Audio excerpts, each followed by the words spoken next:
दोस्तों, आज की हमारी कहानी है अत्याचारी साहूकार। हिंदी कहानी। बहुत पुरानी बात है। किसी गांव में एक साहूकार रहता था। वह बड़ा अत्याचारी था। वह धन का बहुत लालची था। उसकी सारी कमाई लूटपाट की ही थी। उसका एक बेटा था जो विदेश पढ़ाई करता था।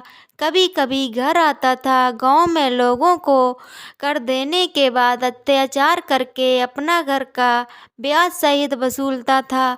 यहाँ तक कि वह अनजान लोगों को भी नहीं छोड़ता था। ज़्यादा धन देखकर लालची बन जाता और किसी भी हद तक जाकर उनके धन को हड़प लेता था। अत्याचार का धन ज़्यादा होने से घमंडी भी हो गया था। गांव में उसका घर रास्ते पर सबसे पहले आता था, इसीलिए रास्ते से गुजरने वाले लोग रात हो जाने पर उसी साहूकार के घर रात गुजारने पर मजबूर हो जाते थे। वह साहूकार उनका धन देखकर उन्हें अपनी मीठी बातों में उलझा देता था।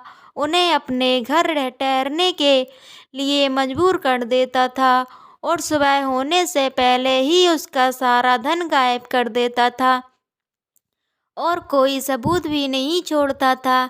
भोले भाले लोग जब रात को सोने जाते थे तो अपना धन साहूकार के कहने पर उसे दे देते थे ताकि अपना धन सुरक्षित सुबह मिल जाए।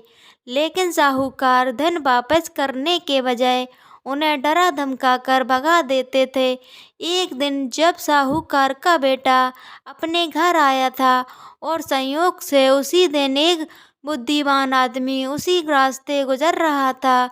उसे काफ़ी देर हो चुकी थी चलते हुए और अंधेरा भी हो गया था। वो रात गुजारने के लिए साहूकार के घर पहुंचा। वह आदमी साहूकार को सब सिखाने आया था। उसने अपनी धन की पोटली में सारा धन छिपा रखा था। उसने वह धन साहूकार को देने से मना कर दिया। बहुत समझाने पर भी साहूकार की बात नहीं मानी।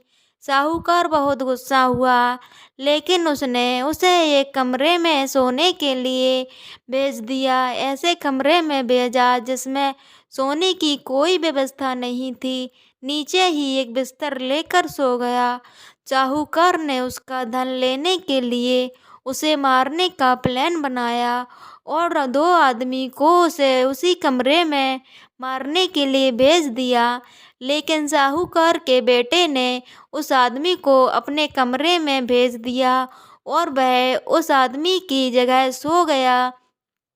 उन दोनों आदमी ने आप देखा न ताब और अपनी तलवार से साहूकार के बेटे को धड़ से सर अलग कर दिया। सुबह होने पर जब वह आदमी अपनी नकली धन लेकर साहूकार के पास आया तो साहूकार के हाथ पैर सुन्न हो गए और साहूकार ने तुरंत कमरे में जाकर देखा तो उसके होश उड़ गए। उसके बेटे मौत की घाट उतार गया था। दोस्तों, हमें कभी भी घमंड ना लालच कभी नहीं करना चाहिए। दोस्तों, आज की हमारी कहानी आपको कैसी लगी? लाइक कीजिए, शेयर कीजिए, कमेंट कीजिए। धन्यवाद।